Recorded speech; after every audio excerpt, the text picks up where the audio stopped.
So yeah, so welcome to this monthly Masters review call. Well, that's for June. Well, we're already in July, but I think that's fine. We might actually make it like mid of the following month.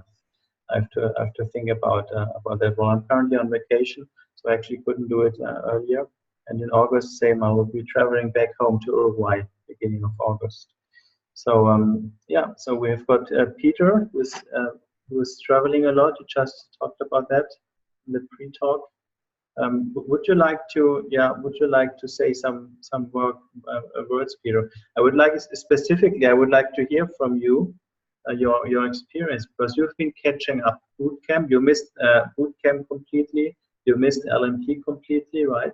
You've been away on work projects, but you were able to catch it up and follow through like alone at home. And that's quite amazing. You're the only one from all my students who was actually able to do that. That's pretty amazing, Really? I think. Yeah.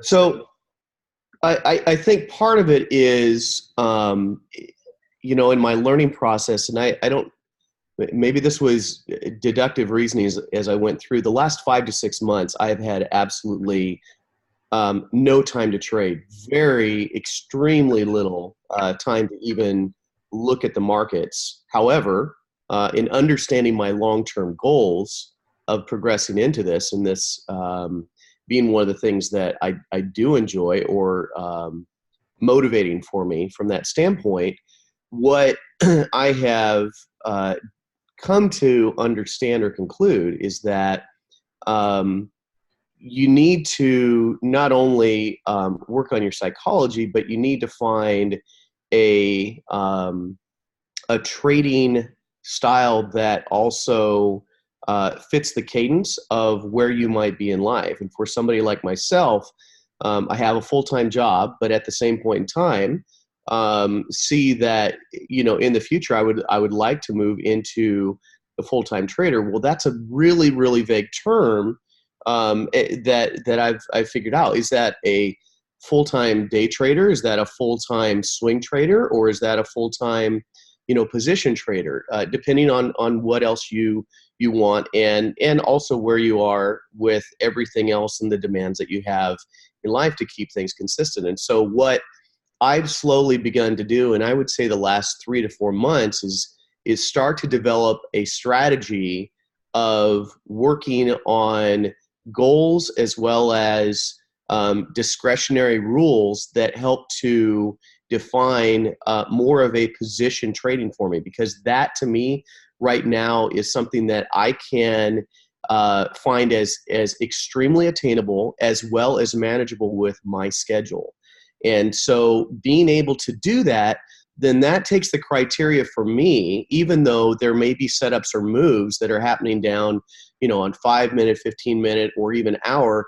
That's not something that I want to get involved in, because to me, that's irresponsible, because I can't manage it with the amount of time that I don't have. However, I can check something once I'm in, checking out entry points or whatever, and making sure that my stops are right, whether that's on a mobile app or something like that. But then also using the discretion of, I'm not going to look on entering if I don't have the time to focus on it and make sure that my psychology is right.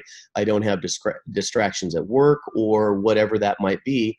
And that also opens up the weekends, as well as it opens up different trading pairs that would otherwise have larger spreads that I wouldn't think about seeing. But because you're in, the higher time frames, now that becomes a little bit more attainable. So all those things, it's even though the trading has been off, the trader development side, and just kind of taking a step back and being a little bit more proactive on my personal development, and just seeing that as an opportunity that God's given me to just be able to, well, okay, hang on. I don't have to jump into it right away. I don't have to trade to feel like I'm making progress, as much as it is seeing the bigger picture, and then understanding what are the right moves now that are going to set me up for success as I have more time to focus on it, and then go from there. So that's kind of where I'm at, and that's the reason why you haven't seen me. But at the same point in time,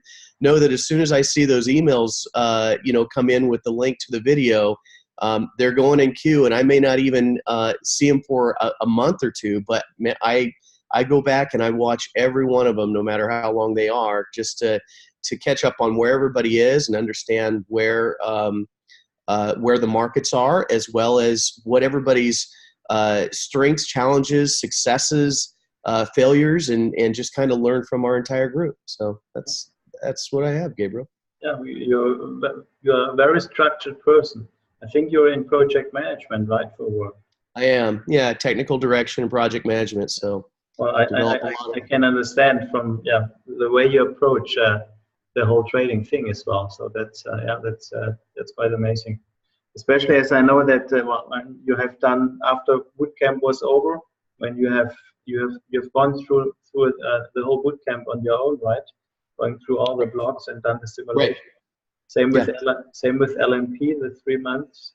And I got about halfway through that before my bandwidth got taken up, but I know where I left off to where I can go back and review, and I do that in little chunks now instead of full time that I had. Yeah. So I think honestly, what really helped me to really kind of shift that initially was probably your encouraging rebuke that I would say, and that we had initially. And I think that was off of, that might have been the initial boot camp, now that I think about it. And my psychology, I was frustrated with not being able to have enough time, even at that point, within the month that I was expecting to be able to do that. And you were like, man, chill. in lack of words there. I mean, to just kind of distill it down, you're just telling me to chill out and just, take a look at it, review your rules, and don't feel like you have to meet these expectations or whatever. This is a learning experience for you. And I think I've really taken, I mean, even though that was a small little point, and I mean, others may take that rebuke and just, balk at it from that. It was very, very valuable learning point, and kind of a turnaround point, I must say, Gabriel, for me, to be able to say, you know what, my bandwidth, my criteria, what my goal set is, as well as psychology and how I'm looking at it, is going to be different than Greg's. It's going to be different than Jakob's. It's going to be different than Leslie's or even yours. And to know that and work on refining that before you work on the skills you just learned in the workshop, that's more valuable, and that's really, really helped me in finding my own personal success in the systems. Yeah. Well, that's absolutely right. Everybody has his own growth path as well. Everybody has his own learning style. That's what I specifically learned from the last. It was the Futures Boot Camp. Like, there were really two very different specific learning styles. And you seem to be a person. Well, you're very organized. Obviously, everybody understood that. But you seem to be a person. You can work on your own, right? You can drill through details on your own. You're very good with that. Like, there are other students who like the group, right? Who need the support from the group. So everybody is different, and that's fine. Yeah. That's what makes this group great, right? It's a variety. It's not just the same type of psychology for everybody. That's what's great about it. Yeah. Then in the beginning, you mentioned something about you're not able to trade the 5-minute charts, right, etc. Well, I get a lot of things coming up like that from others, right? They say, oh, I cannot trade the 5-minute chart. There's so many opportunities I'm losing. Well, it doesn't really matter, actually. Sure. Because at the end of the year, well, let's say you're only trading 5-minute charts, right? At the end of the year, you might have 1,000 trades. Well, if you only trade the 240-minute charts, you might only have, 50 trades or 100. But who tells you that these 1,000 trades of the 5-minute chart have a better return? No. Some years are good for lower time frames. Other years are good for higher time frames. You actually don't know in advance what is the better time frame to focus on, right? Sure. Like in 2017, my best year was with crypto. Like my best asset class was with cryptocurrencies, and that was trading the 4-hour chart, right? Yeah.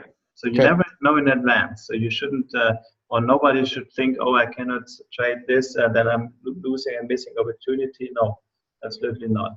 I mean, you can really be. Well, I think even more importantly, even if the opportunities are there, this is just my perspective. I think I'm totally down that lines. I guess I would go even a little bit further down the road from the standpoint of my logic is, even if the opportunities are there and I get into a great entry point and it's fantastic, what's the point of that if I then am taken away or I don't have a chance to manage that properly?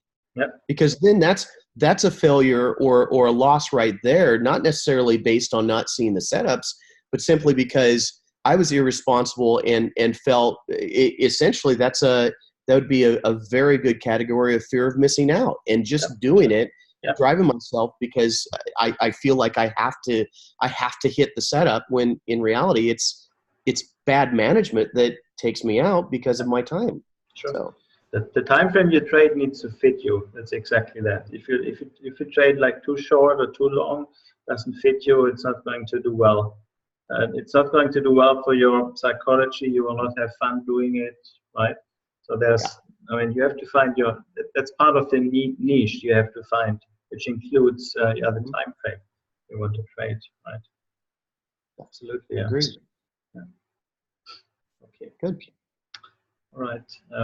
Jacek, would you like to continue? Hello, everyone.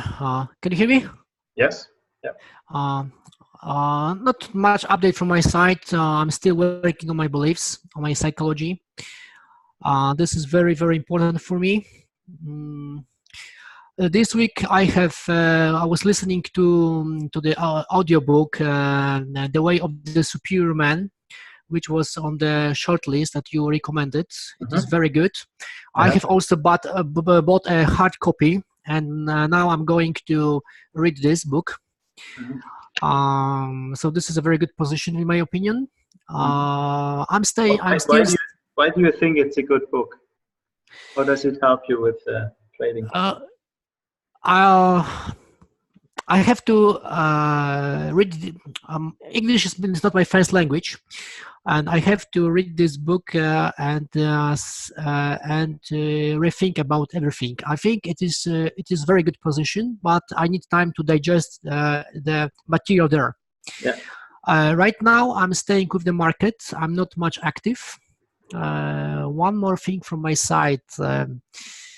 I was working from some time on something which is additional to System 3 for FX market, and I have developed my own system that fits my my beliefs, my objectives, and sometimes in the past when I was looking for signals for the classical S3 system, we are looking for green light mode, and when this happened. We also it happened that we have setups, but I was seeing from the chart that earlier there were quite a good possibility to enter the position. So I was looking at the patterns, and now I am simulating the system that fits me, and I think I will share in some time if it's really working. And it seems to they are providing quite a good setups in 5-minute charts, in 50-minute charts, in 16. So it looks like it works in most of the time frames. So I need a statistically significant sample to prove that this idea is working. So perhaps in some time I will share you with the ideas with the results. Yeah, sure. You can send me some detail too. Yeah. So you want to get an opinion. Yeah. So this is an update from my side right now. Okay. Yeah.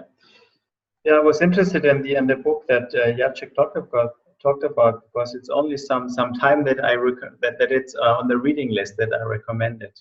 And I got maybe 3-4 of you have read it, like 3, including Jacek, gave very good feedback. I've got somebody else who said no, it actually didn't trigger with him. So I'm really interested, what you think. So the Superior Man is just for everybody else who might be interested. So the Superior Man is kind of a book written by a man to give, well, to teach what the mindset of a real man is like, right, in a relationship, like the masculine versus the feminine.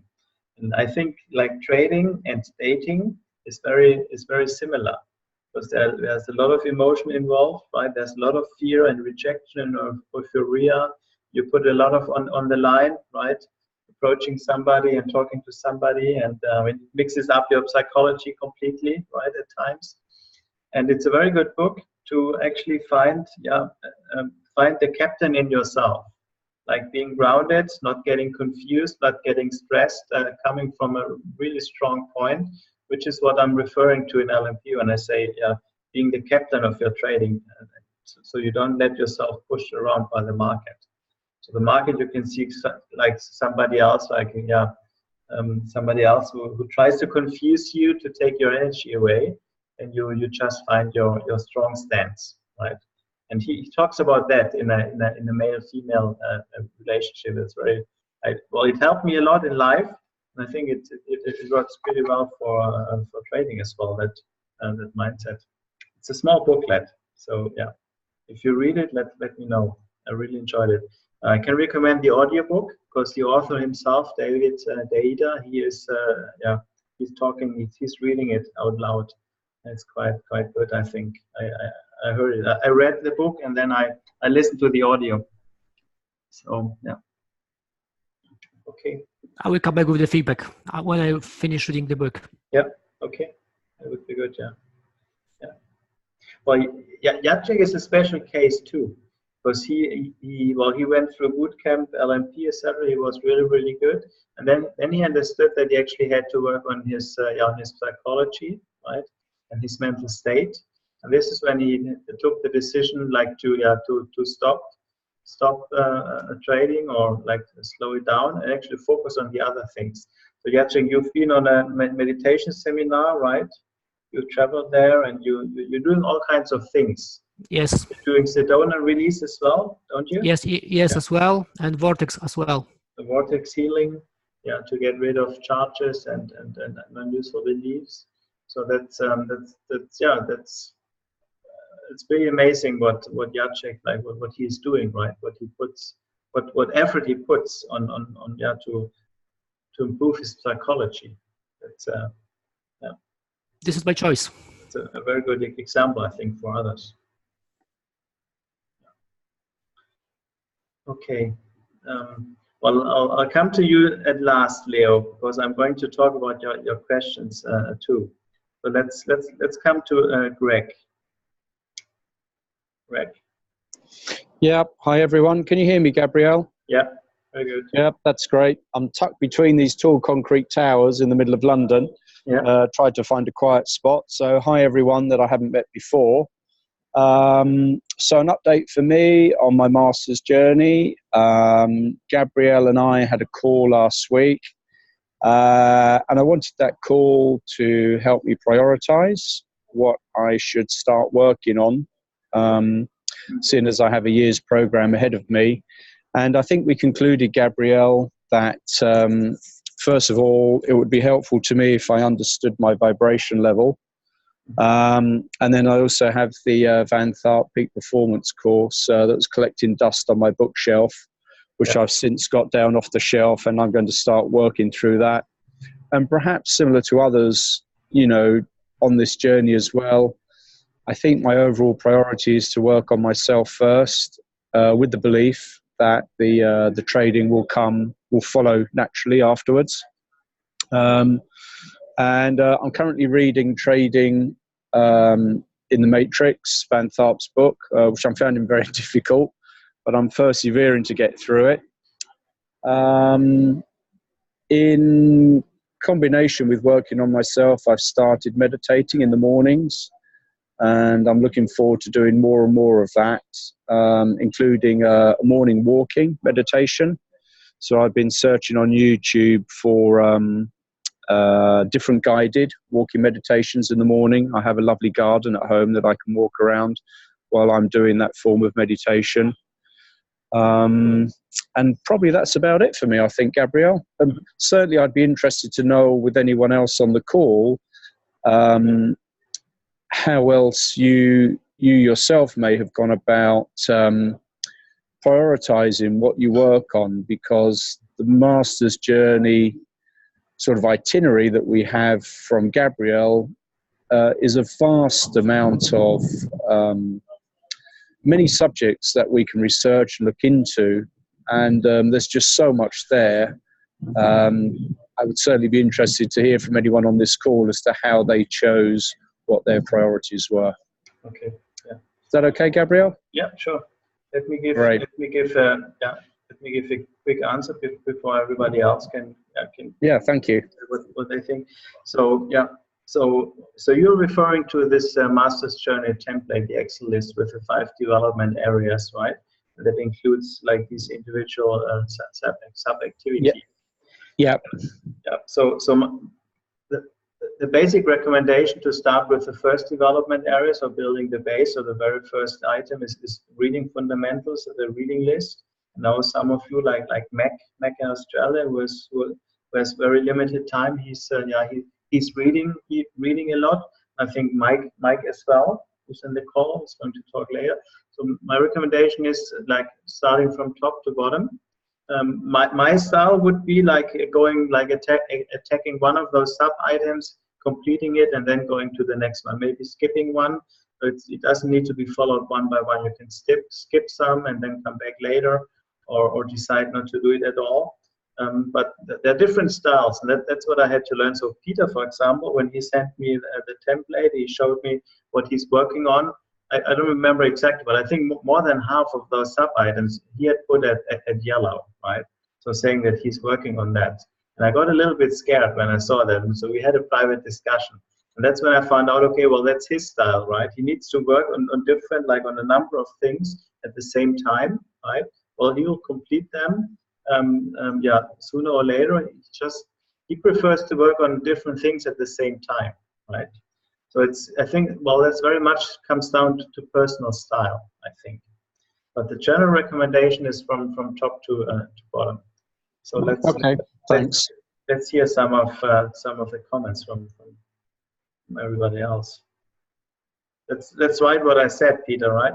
Or do you want to? Yeah, I mean, I'll add a little bit, maybe a little bit more definition. I'm not sure if I even provided that. So, Greg, I don't know what the list is in comparison. Is it about the same as far as the progress that you have, Gabriel, for the LMP versus Masters, or is it? That's the Masters journey, the Excel template we shared with via Dropbox with you. Yeah. Yeah. Okay. So it's the same. So, Greg, before I even started my trading journey, like I'm sure a lot of us, I paid a lot of stupid tax in not knowing what I didn't know, and so I stopped and I pulled back and I started to figure out what I needed to do. And along that journey, I came along through Van Tharp's material, and so I honestly went back as the legendary Green Bay Packers football coach Vince Lombardi said one point, gentlemen, this is a football. And he started at the basics because they were doing so bad. And so I just wiped the slate clean and I went to the ABCs of trading. And then I took 3 months and I did the peak performance combo based on, honestly, I think it was Kathy's recommendation. I was like, what's the next steps that you guys recommend after this? And from there, then I did the Peak Performance 101 workshop. And then at that point, then I realized, then I got introduced to the Forex side of it. And that's kind of where I went. So I knew that I needed to set up my my groundwork and my foundation, no matter what that was. And I didn't know what that was necessarily, but I knew I needed to have a good foundation before I did this. And that didn't mean subscribing to some other newsletter or getting some subscription to a plan or something like that. And so that's where there were a lot of things that I had already partially ticked off in that spreadsheet once Gabriel sent that out. And yet also I understood in that realm a lot of areas that I still needed to have. So before that spreadsheet came out, I had goals that I kind of went through and I kind of paused last fall of coming up with what I knew that I wanted to work on in the next steps for my own trader development. And some of those elements I had already either in some way partially or halfway, or in some of them were completely completed on that list. And when Gabriel saw that, he was like, you know, I'm sure the perception, I just sent this list out, and yet there were things that this list was more of a validating factor for me that I was somewhat on, I'm on the right course with having an experienced trader that says this is what you need to do, and yet what I've defined in what my goals have already been. I read Trading Beyond the Matrix that you're going through right now. It had a lot more depth and validating factor for me personally when you mentioned that, Greg, because I did the Peak Performance course before, and there are a lot of elements in that book, at least for me, that it was a refresher course on the Peak Performance course to see what each of these different traders that were interviewed and their psychology and different elements of that course that really resonated with them as to what they needed to work on or what brought them up to the trading style that has brought them success. So that to me, that's you know, having Gabriel establish some goals, and quite honestly, I haven't been back to that Excel sheet because of my time, but at the same point in time, I have a list that is resonant, and as I check off things on that list, I'm going to go back to that Excel spreadsheet because they just so happen to be, a lot of them, the same things as what Gabriel has established for us as far as goals. I didn't know it when I built that list. And as far as list for reading, you know, actions as well as video courses and things like that. And I'll check those off on those progressions in our LMP and master spreadsheet as well. So I don't know if that helps out or provides you any more perspective, but that at least gives you the angle that I came at with and the value that I'm seeing in that checklist that he's provided. Yeah, that's good. Thanks, Peter. And I think Gabriel as well, that's one of the great identities I think that I've learned with the way that you mentor is that, you know, certainly on the master's journey now, you give us the latitude to decide for ourselves, with you supporting in the background, what we think it is that we need to focus on, rather than you prescribing, you know, you do A and then you do B and then you do C. And then when you've done those three, then you can do D. So that freedom that we have to choose what we think will work best for ourselves, we can personalize it, is really helpful to me. Yeah. Well, during the bootcamp, I'm very rigid, right? So my learning style gets more and more flexible the more you progress through the program, so to say. So bootcamp is very rigid. LMP, I motivate everybody to let discretion come in and to find his own style. Now, the masters is even more flexible, right? Well, you need to find what is the area where you think you need to work on most.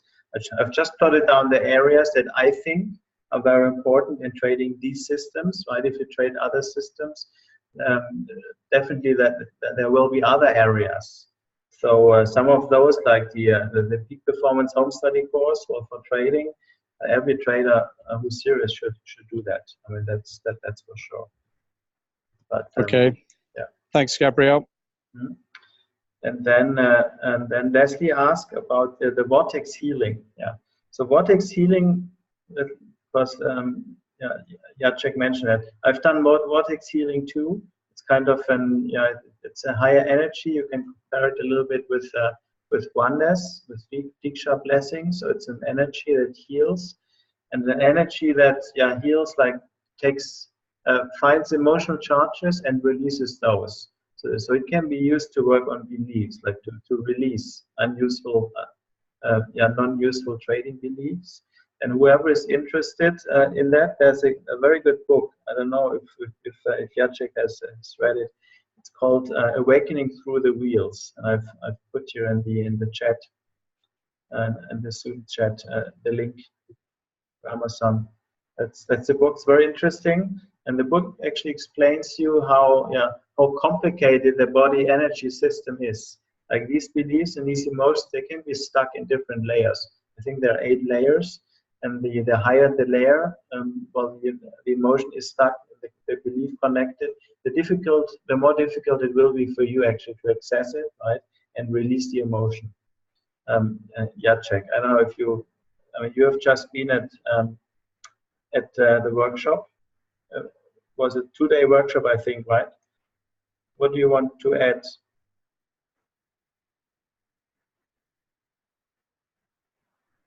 Jacek, you've unmuted, but I don't hear you. Can you hear me? Sorry, can you hear me now? Yes. Yeah. Sorry, I have this muted manually. So in March, I have attended the Vortex Healing workshop. And nowadays, the basic training is for 5 days. And we are doing a lot of meditation, a lot of work. And from my perspective, it does work. You can release a lot of charges. Right now, for example, I have changed my diet. I have changed the way what I'm eating, and I think that my health is in a better condition. I feel much better. I'm more relaxed, and this compound. Yes, you are releasing limiting beliefs, unwanted charges, plus you can change your eating habits, for example. And from my perspective, it is a good choice. Yes. And actually, I didn't read the book you mentioned. I just follow your advice and went to this workshop, and it is offered all over the world. And I think you can find someone who is teaching this. You can ask for a session. You can try this on your own. Is it something that you want or not? And after that, you can decide if you want to go for the workshop. From my perspective, it is a good choice. But I think that everyone should try this on his own and decide if it's working for him or her or not. For example, after the workshop, I have changed myself. I'm meditating in the morning. I'm meditating in the evening.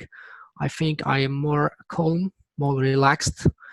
And this is something what we need if we want to be in the right mental state. Then we can work much better way. This is just my opinion.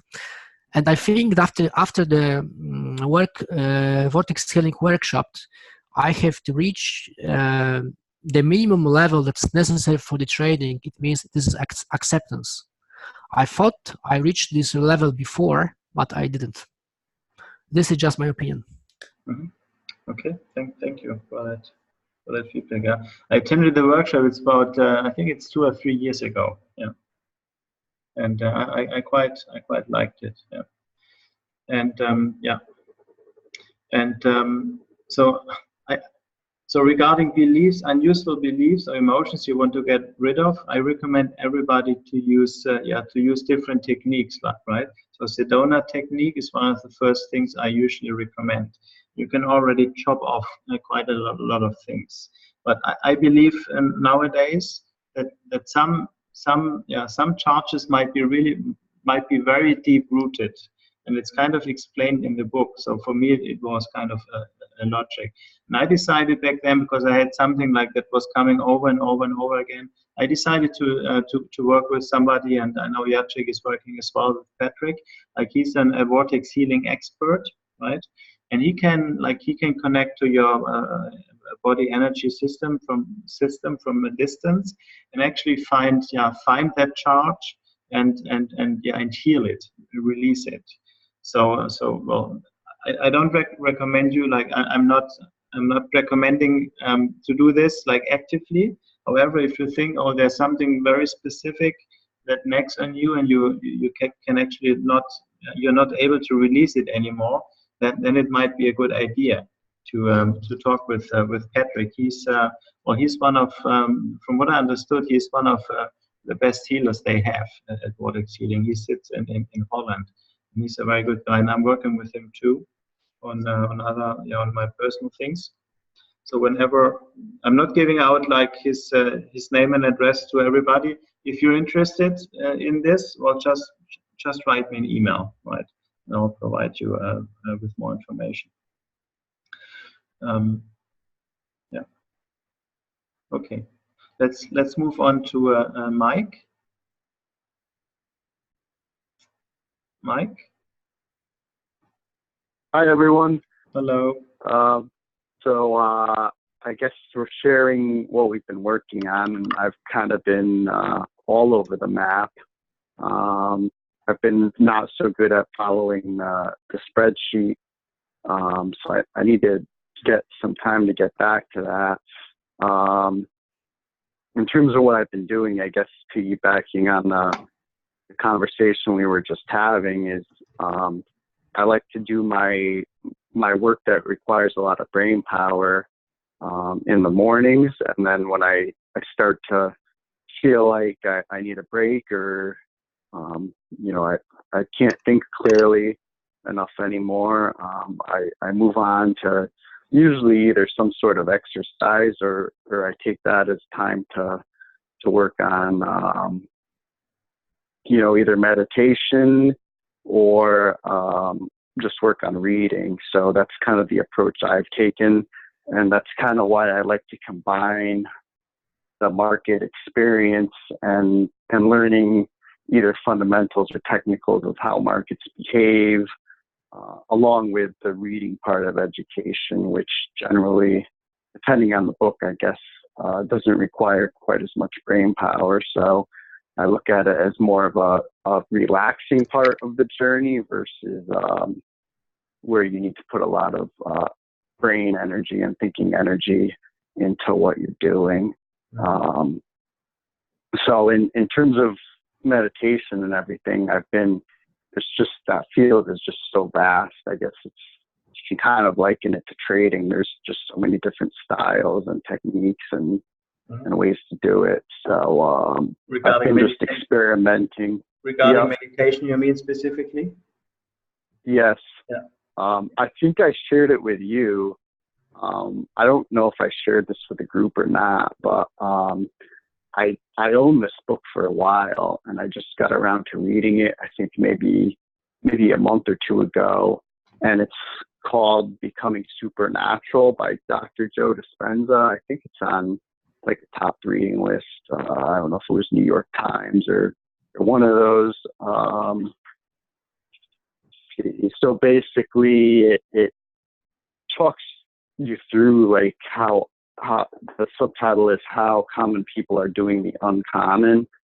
And it talks about just clearing like negative energy and just blockages and recurring issues, like, the typical example of the person who just keeps dating the same person over and over, even though it's a different person. It's like the same personalities that they're attracted to. So the thing I really liked about the book, though, was it provided a lot of examples, and it provided a lot of science. Not all of it is traditionally accepted science in the field, but some of it is. And then almost every chapter actually had a meditation that went along with it. And I didn't know as I was reading it, but each chapter and meditation kind of built on each other. And the final meditation was, I think it was like an hour and a half long almost. And they recommended doing it. I think they said it was like between the hours of midnight and 4 a.m. when your melatonin levels are the highest. So I went to bed early, and I tried this whole thing, and it was a pretty amazing experience. I mean, I think I've done it once since, but it was just something really cool to experience and kind of change your perspective on. That's not something you could do every day, obviously. So I've been working on a lot of Kundalini breathing techniques. I just started last week doing this exercise called the 5 Tibetan Rites, and it basically takes like 10 minutes, and it's a good way to get your body going. I think it's supposed to align your chakras if you're into that sort of thing. And it's big. They actually promote it, I guess, as a way to enliven your youthfulness. So I didn't really study it a whole lot, but it feels good. I've been doing it for the past week every morning. So I'm really just trying a lot of things in terms of the mental work. Yeah. In terms of trading, I've been just exploring everything. It's almost becoming probably too obsessive because I'm pushing things out of the way that I probably should be doing. And I'm like, all I want to do is work on trading. But I've been experimenting with different types of charts, such as like most recently, I've been experimenting with tick charts, volume analysis. I did a lot of work on, a little bit on market profile, but more on volume profile.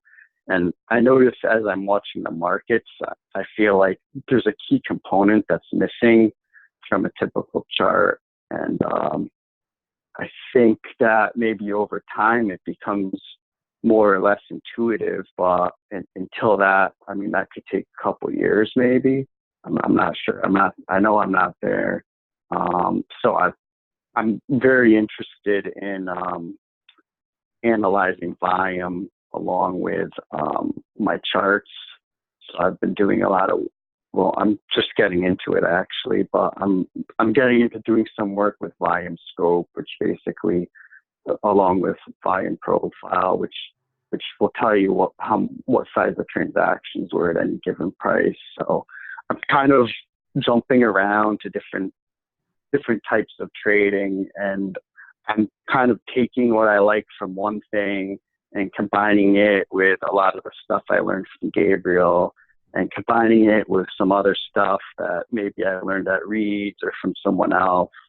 And I'm basically coming up with my own trading style, which is definitely a long journey, but yeah, I'm sure it'll be worth it. Well, you're developing your own trading system, right? Getting ideas from other people and other systems.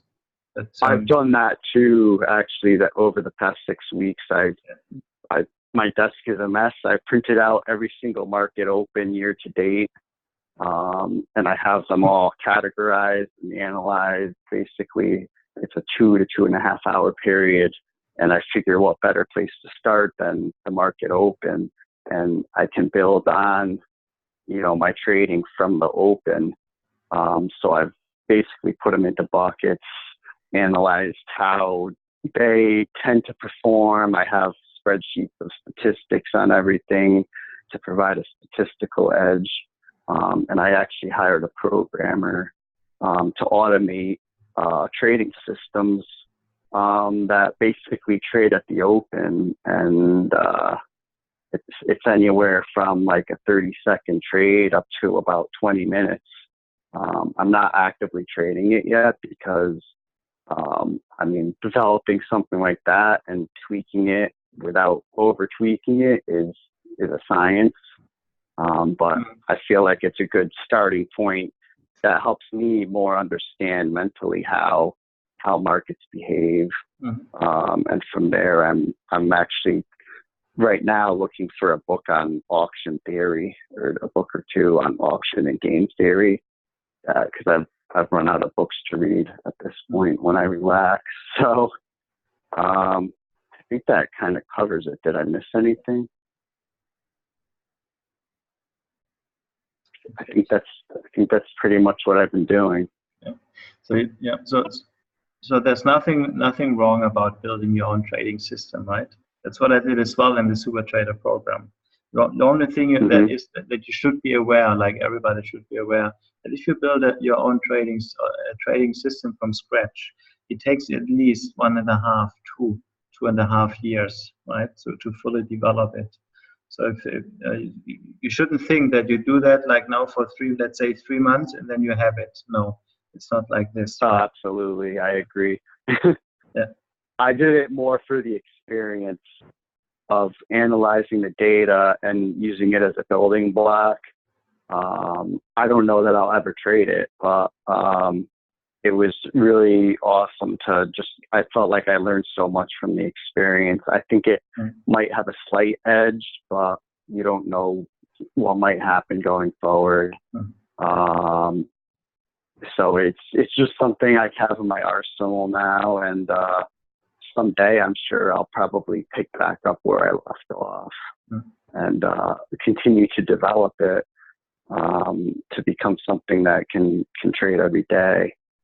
There's actually, I don't know if anyone follows Anthony Crudele. He has a futures podcast. I was able to meet him in Florida when I went to the TradeStation event, which was a really insightful conversation we had. His podcast is pretty good. And I just listened, I think it was from a week or two ago, and he had a trader on that specializes. And I think he's some sort of engineer by trade. And I think he said it took him 2 to 3 years to develop a few trading systems. And he gets about 40 trades in a month off these systems on futures markets. So it's not something that you're going to develop in a month or 2 or 3. Yeah. It's the first step towards actually developing a successful one. So. Yeah, I think it's a very good idea actually to get in contact and meet traders and famous people right in the trading investment world. Like I met Curtis Faith at the seminar, at the speech. We even went for dinner afterwards with a group of other traders. And I met Jim Rogers, and that just puts you into the energy. And I think it's great to do that. What you did. Yeah. Right. And get into touch with these people. I mean, just ask them why don't we go for dinner afterwards? That's fine. I mean, they're just normal people, right? They might say yes, and then you have. They need to eat too. Huh? They need to eat as well. I didn't get it. Sorry. Oh, I just a joke. They need to eat also. So yeah, there's no harm in asking. Yeah, and if they're in a foreign city, I mean, they're happy to have some interesting guys around, right? So it was and you might just be able to add something to your edge from talking to them, like well, it gives you I was confidence. also able. Gives you confidence. Yeah, well, that too. Just seeing that to our people out there, it reinforces in your mind that success is attainable in this industry if you work hard and focus and put in the effort. And it becomes tangible as well, right? Sitting with Curtis Faith at the dinner table, like next to him, and he talks about his private stuff. I mean, it's quite. I mean, I will never forget that, right? Or Jim Rogers or Murphy, this techno analysis guy Murphy. I don't remember his full name. I mean, it's quite. Yeah, these are good experiences. Even the stories, from basically, like I know Anthony Crudele, I think, blew up his account like through $50,000 accounts, I think 2 or 3 times.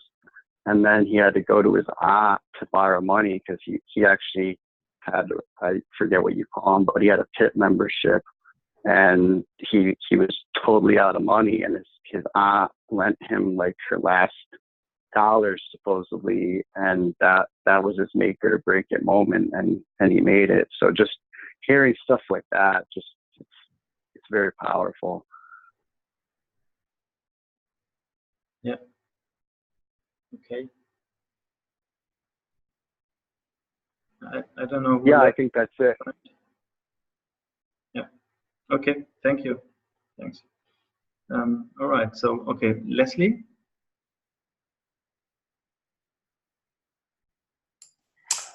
I don't have too much to add. As usual, I've been pretty busy with work myself. In May, and I didn't talk about this too much in June, I decided that I would just go through Chuck Whitman's technical analysis system, which was basically 3 hours a day, 6 days a week in addition to my part-time side occupation, which is more than a part-time side occupation, and it was actually pretty overwhelming. So that's reads? What's that? Is that reads or something else?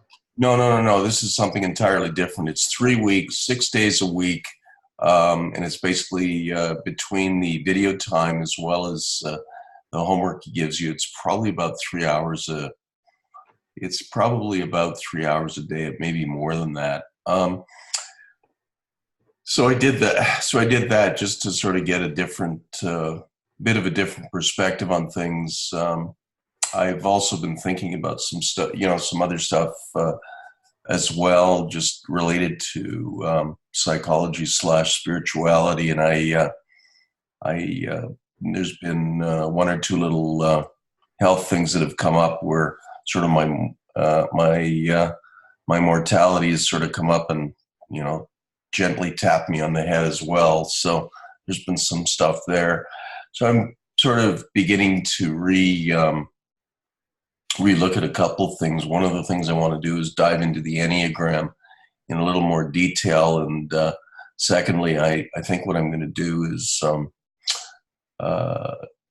what I am going to do is go back and look at A Course in Miracles and just start to quietly work through it.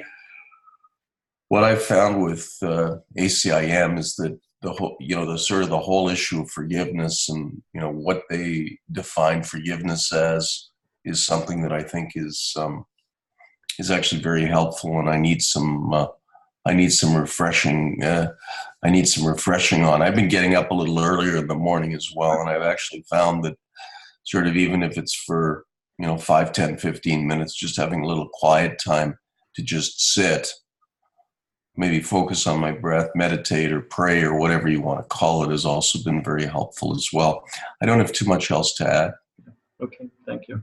Yeah, I would recommend everybody to start the A Course in Miracles daily meditations. It's one of the trader edges from the Master's template, right? And A Course in Miracles. So these are daily meditations that last 5 to 10 minutes per day, and every day is a different meditation for 365. And when talks about that it took him basically 4 years to go through that, right? Because he at some point of time he hit resistance doing those meditations, so he had to stop. It took me, I was very rigid, but it took me 2 years, right? So I had some major resistance. I couldn't go further. It's a pretty transformative experience doing these 10-minute meditations per day. I'm not sure, Jacek, did you ask me about a link to the lessons, or was it Satish? Did you ask me, Jacek, or not? No, we are discussing about this. Actually, right now I'm doing the Course of the Miracles for the 4th time, because first 3 attempts I just quit after 20 or 40 lessons, and now I'm on lesson 71, and I think I will move forward. Actually, I'm not taking 1 lesson per day. I think that this is a good idea to take 3-4 lessons per week. I think it is enough. Yeah. This is my understanding fine, from my experience. I don't know. Perhaps there are guys who are able to do 1 lesson per day, but this is not for me. Yeah, no, that's fine. Yeah, you're hitting resistance, like psychological, emotional, and spiritual resistance, and sometimes that's fine to take it slower. Definitely, yeah. I had the same experience. I've been through it a couple of times before, and I mean, I had the same sort of experience. Mine is now it's not as the difficulty is certainly not as great, but it some of the stuff I think the basic some of the very basic lessons. Basic but not easy to deal with, of forgiveness. I seem to be at a place right now where it's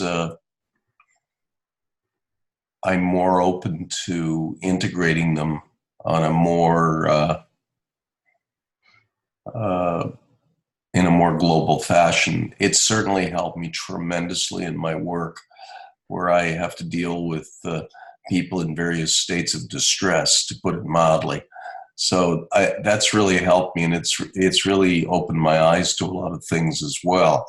So, but no, I mean, the first time through, it was kind of like, this stuff is crazy, and not in a good way. But now it's it's going through it again and becoming a bit more familiar with it and reading some things around it has actually been very helpful. Yeah. Jacek, has that been your experience as well?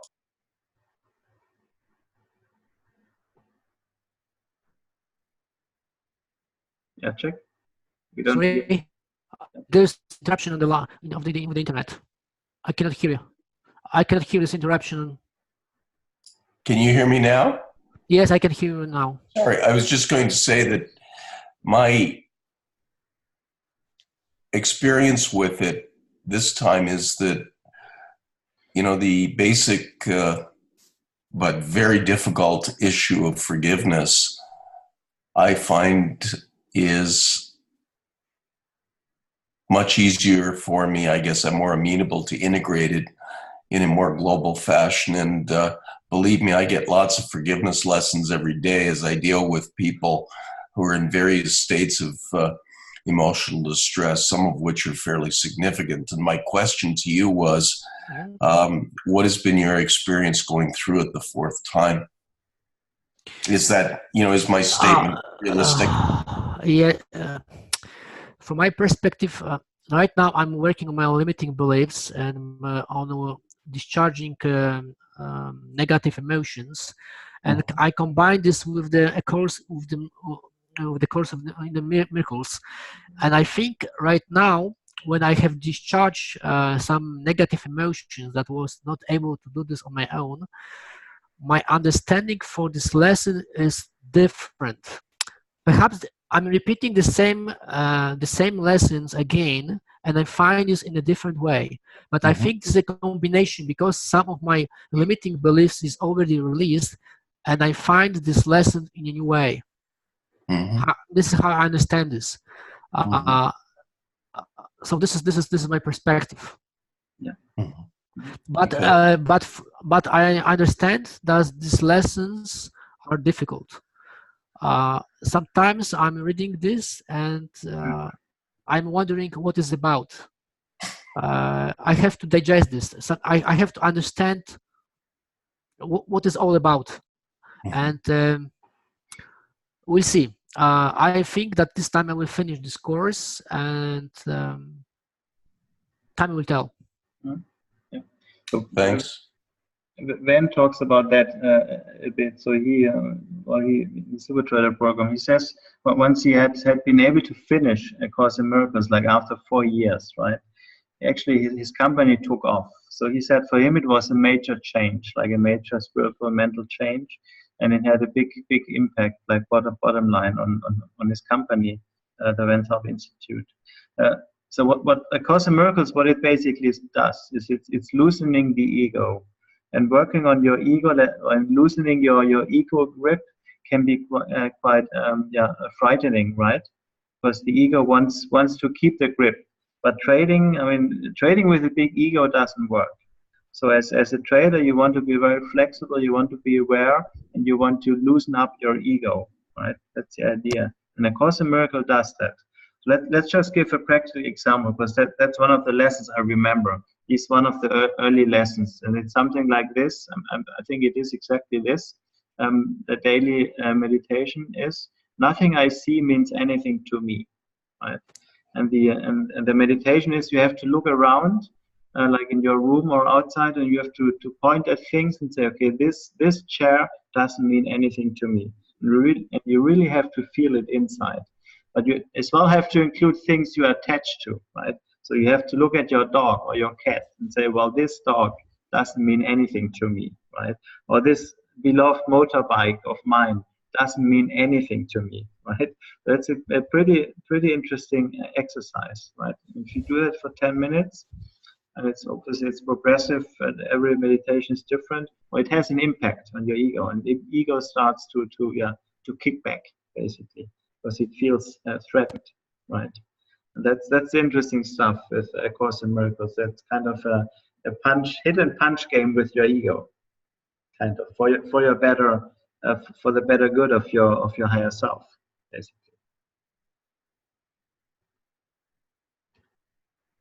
Isn't it like this for those who've done it? Yeah, I will say this, that trading with a large ego has cost me into at least the low seven figures as far as tuition is concerned. So I guess the point I'm trying to make is that part of your risk management, maybe the major part of your risk management, is the risk management of yourself. And I get the sense that loosening your ego is a huge edge, from the point of view that when you see something and there's a loss, you can just get out, and that's the end. And that's the end of it. And managing risk size appropriately. As funny as it sounds, you'd think there's no psychology behind that. Well, the interesting thing is there's a huge amount of psychology behind it. So I think the example you used, Gabriel, is certainly an appropriate demonstration of the types of lessons that you're taught, and it's something very different than what perhaps people are used to. Yeah, and trading teaches humility, and well, that's something I want to talk later about, like, because Leo sent in some questions about me, like my development and my path. And one of those lessons I had to learn was humility, right? That the market teaches you, right, in a very effective way. Leo, can you talk? Do you have things to share? Is it possible or not? I can hear just pieces. No, not really. No. No, it's not working. Okay. So let me. Okay. So Leo has sent in me an email with questions, and I'm going to share now a slide where I put the questions. And whenever you have a question you're interested in, well, let's just bring it up, right? So that's the slide. So these are so Leo was interested about myself. Well, I wasn't aware that this is of any interest to you, right? But apparently there might be some interest. So I'm just now answering these questions. I think they're good. So let's see. What were your first experiences like with trading and investing? So my first experience was I had a lucky, how do you call that? When somebody starts and he has luck, beginner's luck. I had beginner's luck, right? So I didn't know much about trading, but I bought some options back then in the 90s, late 80s, on a Japanese. It was Honda, Japanese stock, right? And it was when the Nikkei was shooting up. So I've made good money there. I've made some good money here and there. So I had beginner's luck, and I really thought, oh, that's really easy, right? That's very easy, and I'm on top of the game already. With 15 years old or 16 years old, how old I was. And well, the market taught me humility, that it's not that easy, right? And I'm a person, I'm personality type A, so I'm towards a reward. I'm getting excited, right, and euphoric quickly, as most other students or traders I know, they are the same. So I had to learn actually to whenever I've got a win, I have to calm myself somehow, right, to find balance. Whenever I was euphoric, I learned pretty fast that whenever I'm euphoric, well, it takes a long time for me to recover from the losses that will follow that, right? It's not like, oh, you're aware of that and then you just turn it around. No, it was kind of a losing streak that followed that. There was nothing I could do could do about. So I had to learn it the tough way to keep my euphoria and my self-value in check, right? Not getting too proud about myself. So yeah, so I had for me when I was starting, I had really good winning days, and then I had terrific losing days right after. So it was more like a yo-yo. Do you say that in English? This yo-yo game where it's up and down. So big up and down swings. That's not good for your mental state. And I was in the emotional roller coaster, right? And at that time, I didn't have a system with rules. I was rather trading a discretionary, very intuitive system with only a few rules. And then, I mean, some days you're brilliant, and some days then it's just a disaster, right? So my mindset was not good, very volatile, like euphoric and suppressed kind of. So that's the development stage A. I talk about this slide, right? Where there's even this depression, frustration, anger, euphoria. I mean, whatever strong emotion there is. So did you have some moments of despair, wanting to quit? All right.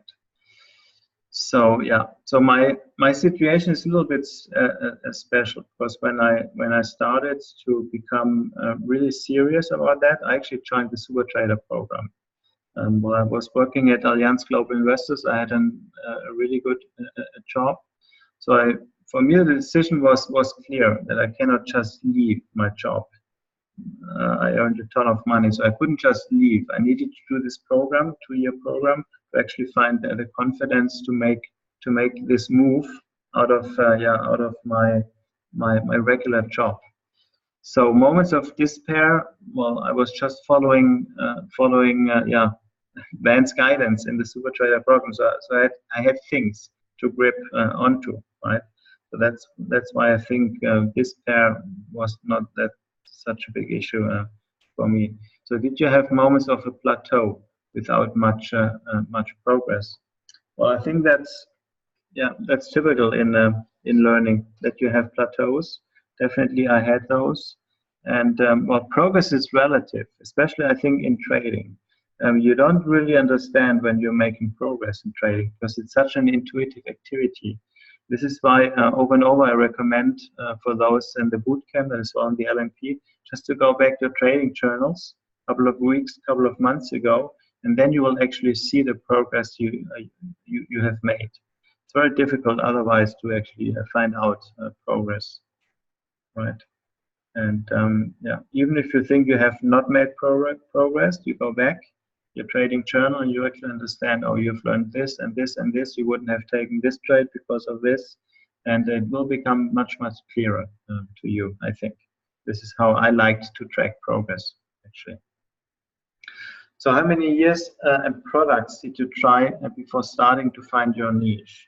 So yeah, so I tried an intuitive system with a famous German trader who's very intuitive, and I went to workshops and seminars with him. So I traded that style, and I found out that I need something more rule-based and more rigid. So what he was trading is what I call the ninja style of trading, right? Where you can go long, and then 10 bars later you can go short. So you've got long short setups, like whatever happens. I mean, it's very flexible, right? That's what I call the ninja style of trading. I don't do that anymore, because now I understood I need more rules, and I need more like directional bias. So now, like one higher time frame, 2 time frames higher for Forex, for the Forex systems. Well, then they need to give me that trend direction. So there's no way of doing ninja style of trading, right? And these, so that's how I've developed my niche during the Super Trader program, developing the systems. So did you come already formed in the Super Trader program and receive the last layers of paint, or did you have to reinvent yourself? Yeah, well, I had to reinvent myself, definitely. So when I joined the Super Trader program, talking about the consciousness scale of David Hawkins, I was in the I vibrated on the level of anger and of fear and anger, right? Basically. So this is when I came into the Super Trader program and doing all this self work. Well, I moved way up, and I had to reinvent myself, definitely, and that happened. And my personality type, like my Enneagram type, is type 3. That's it's a performer, right? It's called. Yeah, I think it's a performer. And performers are looking for outside approval. So they're looking for approval, like if they're in the average energy level. They're looking for approval from others outside that they're performing well. And it's not a good idea in trading if you're looking for outside approval, right?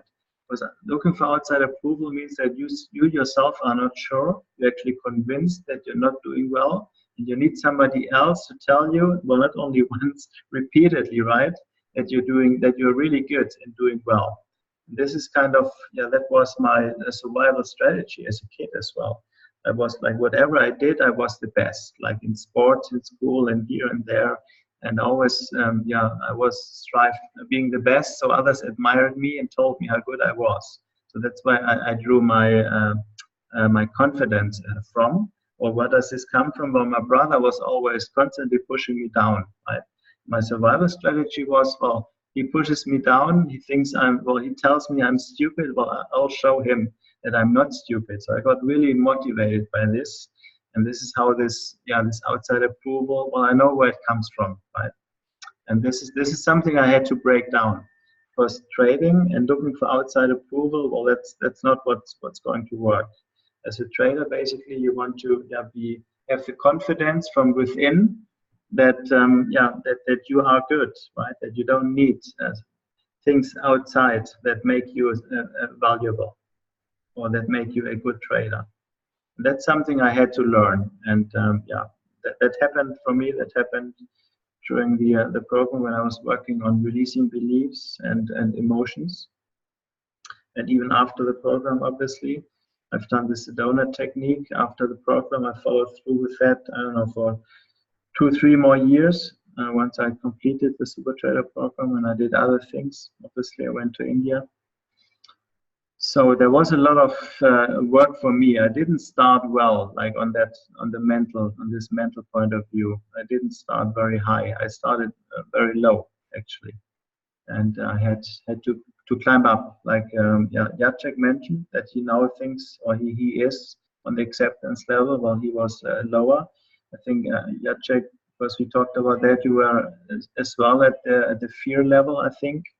And Satish talked about it last month, I think, as well. He was at the fear level, and he has moved up quite a bit. So that's what is needed, right? If you want to be successful in trading, it's the acceptance level of David Hawkins' scale that you should actually achieve. Acceptance means whatever happens, it's fine.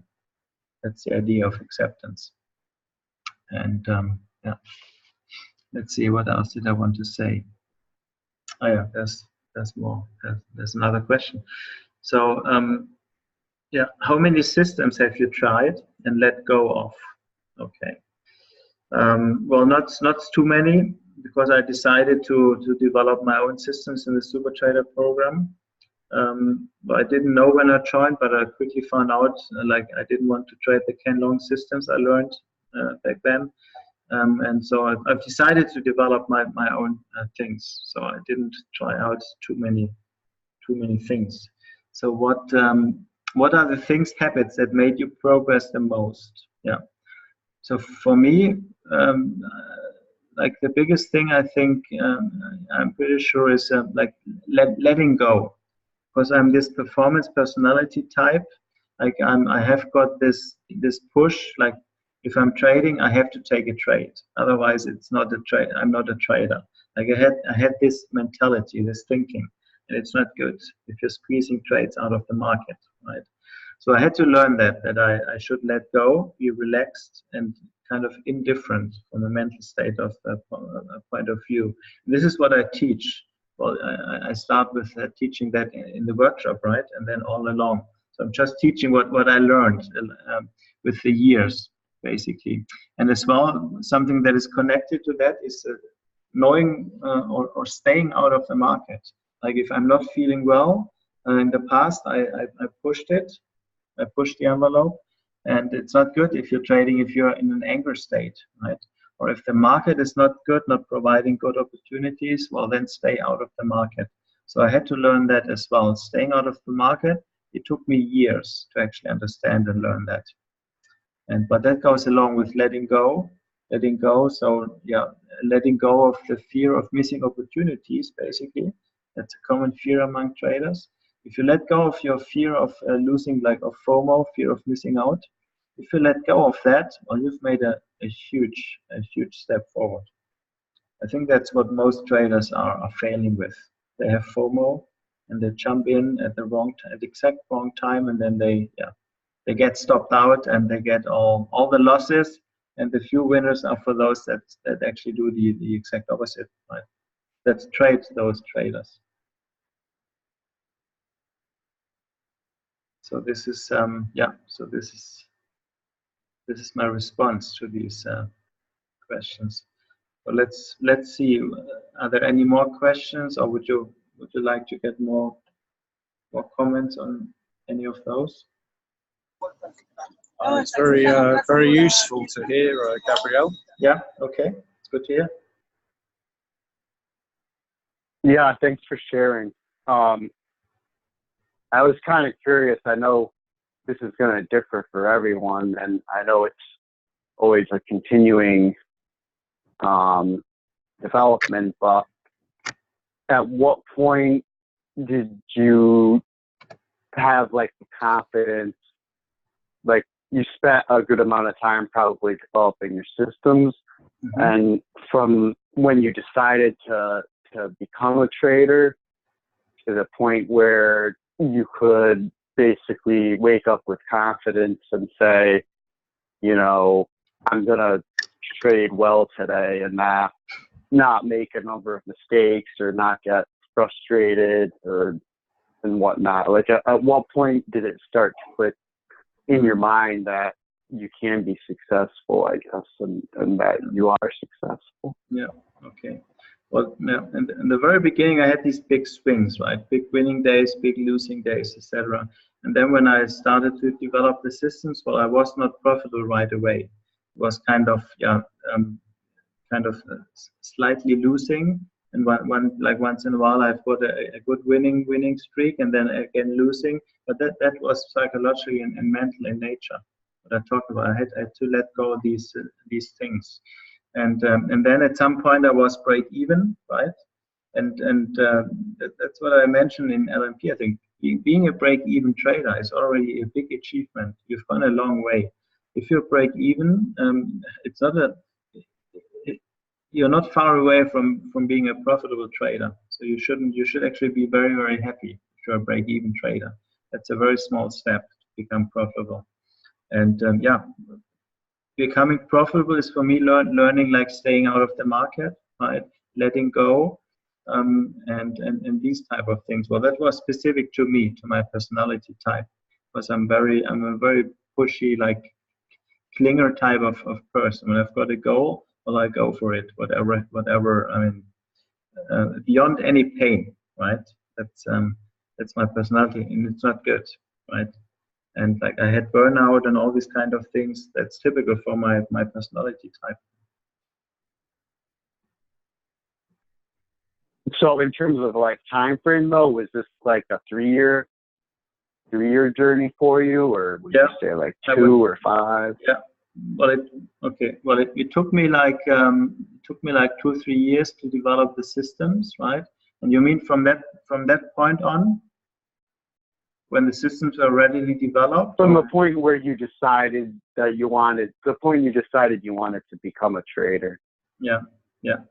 Well, for me, it took longer because I had to develop the systems, right? And I had to go through the super trader program. So it was a much longer process.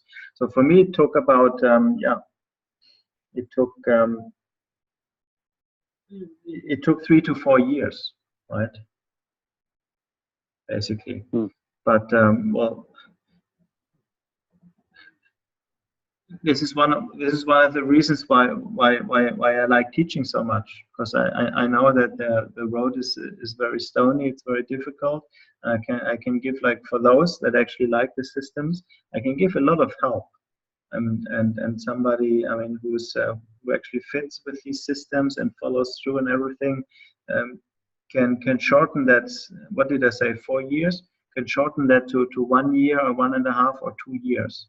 Right? Can cut that by half easily, very easily. I mean, it took me a long time to develop the systems, to go through the Super Trader program. You don't need to do all that, right? If you want to be profitable, if you take on, if you take on something that fits you, well, it's much, much faster, obviously. So 1.5 years. I would say, yeah, 1.5, 1 year, 1.5 years.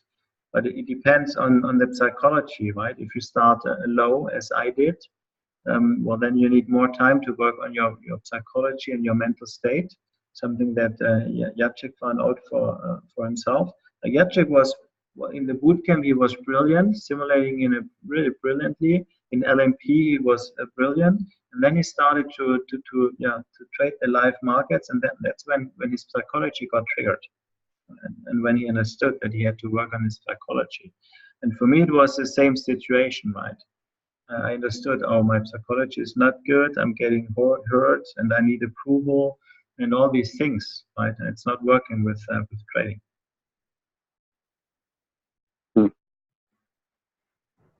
Yeah, I mean, it seems like I'm kind of going the route where I want to develop my own style. So I'm of the impression, basically, it's going to take me a good 2 years minimum. But a lot of it also comes down to time you spend per day. I mean, I've been spending most weekends and probably 6 to 8 hours a day, even just sitting in front of the markets and watching them. So I'm doing what I can to progress. Once in a while, it does gets hard to push through. Sure. Yeah.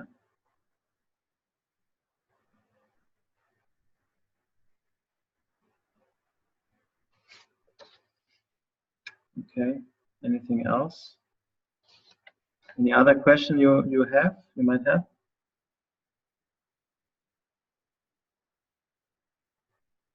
Gabriel, do you think it's a question of, for example, like, in your case, you were much more of a doer. For those of us that, and I certainly put myself in this category, where you sort of try and look at things and you're, let's just say, reluctant to jump in until things align.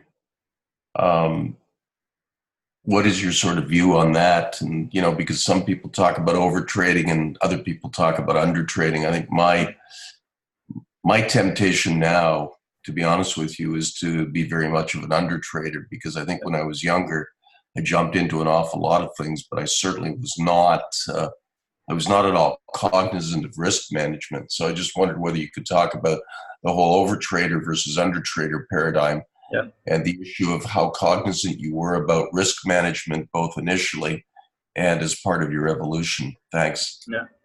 Okay. Yeah.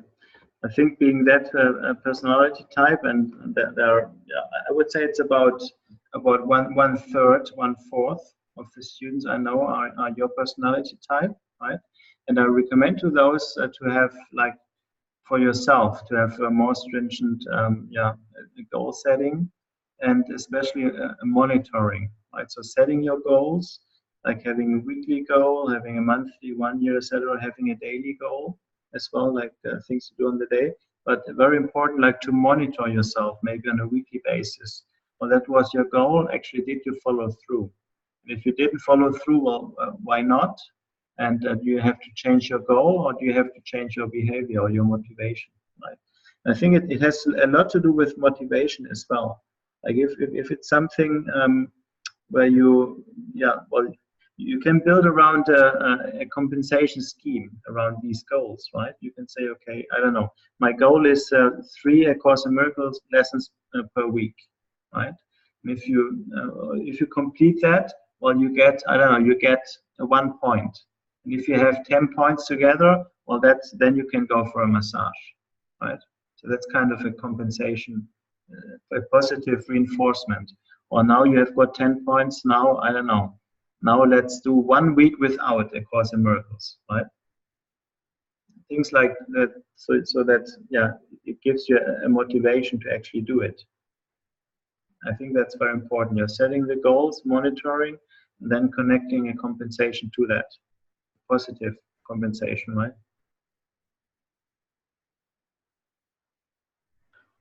Yeah. Because so you're basically personality type B, right? Which is not towards rewards, but it's away from pain, right? Yeah. Yeah. Yeah. And these personalities, well, they have the goals, but then very easily they forget about it, right? Because there's so many other things in life they're jumping onto. It's a matter of priorities, and then it gets forgotten. And then there are other things, right? Other things. So things that some things are pushed in the subconscious mind, but they are important. Well, if they're still important, well, then you should push them in front and keep them there with your goal setting, monitoring. That's the idea. To not let your subconscious mind pushing these things aside. Right. That's what I would recommend. Yeah. Well, I mean, I think as I've told you before, my Myers-Briggs type is I'm an INFJ, not an INTJ. I mean, most of the people in the courses and also many of the successful traders are INTJs, and you know the feeling stuff is that's not been easy. That's not been easy for me. So my tendency is again to hold back a little bit. And one of the things that I've worked on for a long time is really is to take the charge out of a lot of my feelings and stuff, which has been pretty challenging for me. And you know, so so that's where that's been that's been a major challenge. And then, as I say, the second part is just as far as the risk management is concerned, if you can make any comments about that. So I'll give you those things. Okay. Thanks. Well, risk management, when I started out in that super trader program, it was way too big, right? Way too big. And I lost quite some real money with, I mean, not accepting 1% of my account. No, that's way too small, right? And well, that was another lesson of humility. And yeah, I had to learn that well, risk management is very important. And yeah, then I had this idea. Well, I think this is a great trade, so I put more risk into that, right? And I found out, well, I couldn't actually find a correlation to the very high quality trades and the very high quality and high quality. Like I couldn't find like any significant difference between those three buckets. So I stopped doing that. Now I'm basically applying a 1% simple 1%.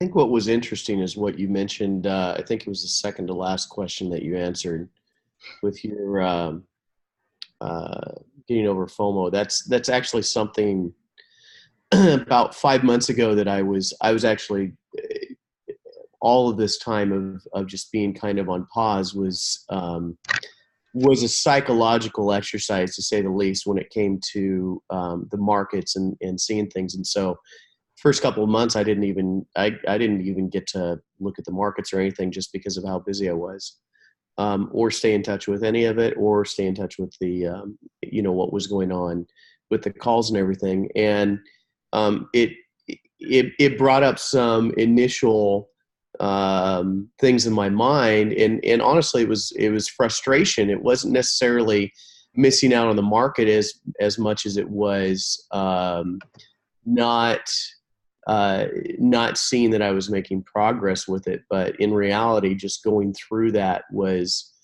was a huge deal. And looking back in the last, I would say 2 months, that I've noticed that I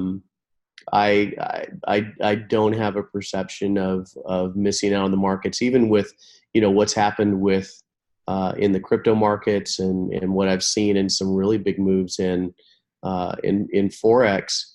It's to me, I'm seeing that perception as I can.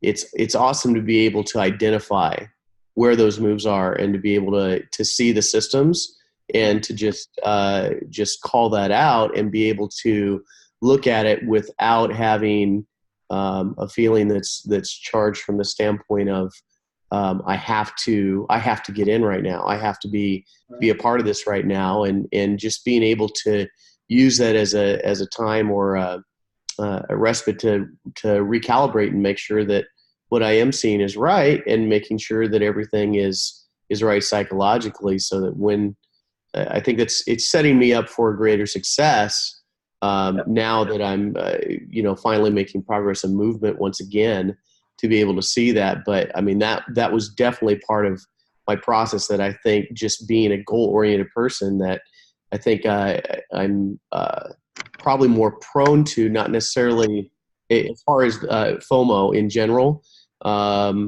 because initially it was, if I'm not in, it's not a matter of missing the money as much as it's missing the opportunities that I have invested in learning and then developing, and now I'm not implementing.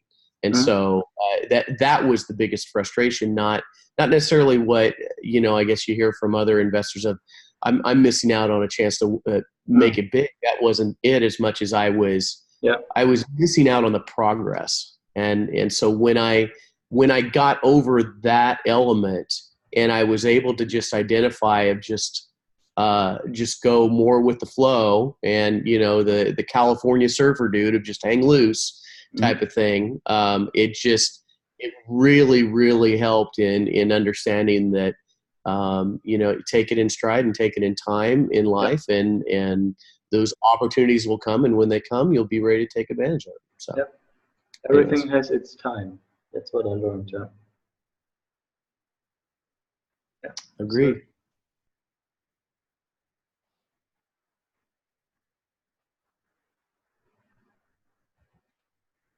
Okay. Anything else? Before you wrap up, I'd love to hear your perspective. I mean, I know you just released a video. I didn't get a chance to see it, but as far as in general, with the market, specifically the cryptos and everything right now, what's your perspective? I know you've been on vacation, but